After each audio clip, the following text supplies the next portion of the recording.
Hey, what's up, everyone? Welcome to the quick hitter version of Catch and Shoot 2.0. Along with my buddy Otto Strong, I'm Aaron Berlin. Our featured conversation this week is with Law Murray of The Athletic as we talk the Clippers. We also discuss why Doc Rivers was great for the Clippers, but Ty Lue is perfect for this roster. You know, Law, the thing I keep coming back to is this Clippers team last year, they kind of got rid of Doc Rivers as a way to cleanse the palate of what this team could do. Ty Lue comes in, successful season, they're fourth in the conference. What has been the difference been? What kind of difference has he made from a coaching standpoint this year that you've been able to see in your short time covering the team?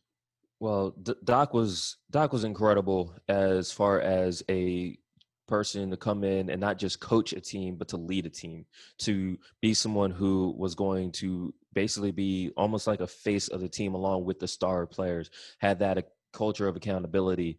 And at the end, 7 years is a long time for a head coach, especially when you're going through two massively different rosters, which Doc kind of oversaw.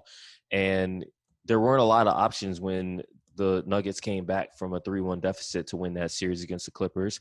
And so Ty Lue, he's a disciple of Doc. He was with Doc for that first year where he was an assistant, and obviously this past year where they had to go through the bubble. Two very different and challenging experiences when you talk about the ownership change and everything that went down that first year in 13-14, and then last year, everything that went down with the hiatus of the season.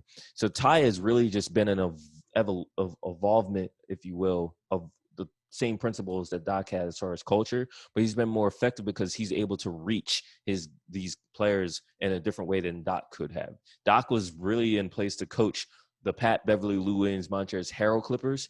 Ty is in a better position to coach the Paul George, Kawhi Leonard Clippers.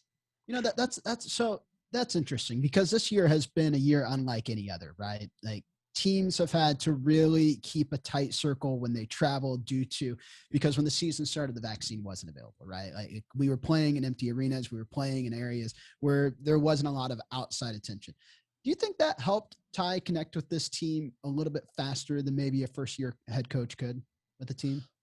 I'm not sure I can say that because this season has been really challenging for everybody. It's been really challenging for the Clippers. We alluded to it earlier. All the ins and outs as far as the lineup. They didn't make a single transaction until the week of the deadline. But when you got prominent players in and out of the lineup, when you got a guy who you relied on in Marcus Morris Sr. not ready to start the season until 2 weeks in, and you are relying on guys who you had no idea would be contributing. Nicholas Batum, when he was signed, the thought wasn't that he was going to start every game before the All-Star break, Terrence Mann, when the season started, he was supposed to be the 12th man, not someone who was going to overtake Luke Kennard in the rotation. Reggie Jackson was not promised to play, and now he's been a guy who's had to start almost every game after the All-Star break. I think that's been challenging. For Ty, though, I think it's just as a credit to what kind of person he is and what kind of coach and leader and preparer of basketball that he is. Like, he knows what he wanted to do, but it doesn't matter what sometimes if you can't reach the guys who need to execute. And I think Ty's been in a unique position. He's handled it really well. He's been incredibly poised, and he's going to need every bit of that because the second season is what really matters for this team. And I think we learned one thing in Cleveland: whatever you thought of those Cavs teams, especially at the end of the years, he has another gear. As a coach, he has another gear. And I think I'm really excited to see if that carries over to the Western Conference. If you'd like to hear more from Law Murray, check out the full version of Catch and Shoot 2.0 from Pure Hoops Media. You can also see the video version of the Catch and Shoot Quick Hitter on the Pure Hoops Media YouTube channel.